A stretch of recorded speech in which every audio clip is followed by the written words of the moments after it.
ফেসবুকে দেখা নেই এক দফার কবর চাওয়া নেতাদের। গত 5ই আগস্ট গণ আন্দোলনের মুখে শেখ হাসিনা সরকারের পতনের আগে ছাত্র জনতার বিপক্ষে চট্টগ্রামের সাতকানিয়ার রাজপথে নেমেছিল আওয়ামী লীগ ও সহযোগী সংগঠনের নেতাকর্মীরা।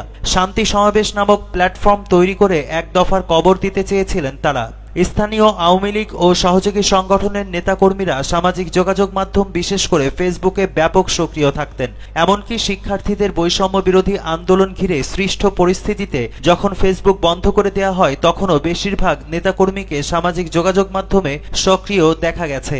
নিজেদের ফেসবুক প্রোফাইল ও পেজ সক্রিয় ছিল সেই সময়ে। প্রায় প্রতিদিনই পোস্ট, ছবি, ভিডিও, লাইভে সরব ছিলেন তারা। তবে ছাত্র জনতার গণ অভ্যুত্থানে গত 5ই আগস্ট স্বৈরাচার হাসিনা সরকারের পতনের পর স্থানীয় আওয়ামী লীগ ও সহযোগী সংগঠনের অনেক নেতাকর্মীর প্রোফাইল ও পেজগুলো যেন হারিয়েই গেছে ফেসবুক থেকে। কয়েকদিন ফেসবুক ঘেঁটে দেখা যায় বেশি সরব নেতাদের প্রোফাইল বা পেজগুলো ফেসবুকে আর নেই।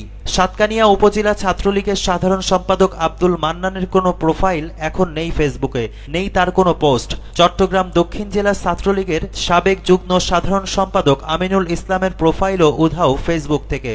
চট্টগ্রাম দক্ষিণ জেলা ছাত্রলীগের সাবেক উপকর্মসংস্থান বিষয়ক সম্পাদক এম লুৎফর রহমান মাসুমের ফেসবুক প্রোফাইল সক্রিয় রয়েছে। তবে 5ই আগস্টের আগে কোটা আন্দোলনের বিপক্ষে দেয়া কোনো পোস্ট ওই প্রোফাইলে দেখা যাচ্ছে না।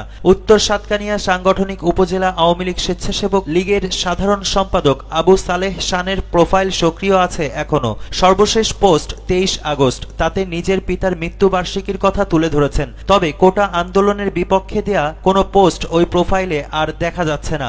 সাতকানিয়া উপজেলা আওয়ামী লীগের সাধারণ সম্পাদক কুতুবউদ্দিন চৌধুরীর ফেসবুক প্রোফাইল খুঁজে পাওয়া গেলেও তাতে 1 আগস্টের পরের কোনো পোস্টের খোঁজ মিলছে না। এছাড়া স্থানীয় আওয়ামী লীগ, ছাত্রলীগ, যুবলীগ ও স্বেচ্ছাসেবক লীগ নামের বেশিরভাগ ফেসবুক প্রোফাইল ও পেজগুলো আর নেই। তবে কিছু প্রোফাইল ও পেজ সক্রিয় থাকলেও তাতে 5 আগস্টের পর নতুন করে কোনো পোস্ট নেই। এমনকি কোটা আন্দোলনের বিপক্ষে দেয়া পোস্টগুলো সরিয়ে ফেলা হয়েছে।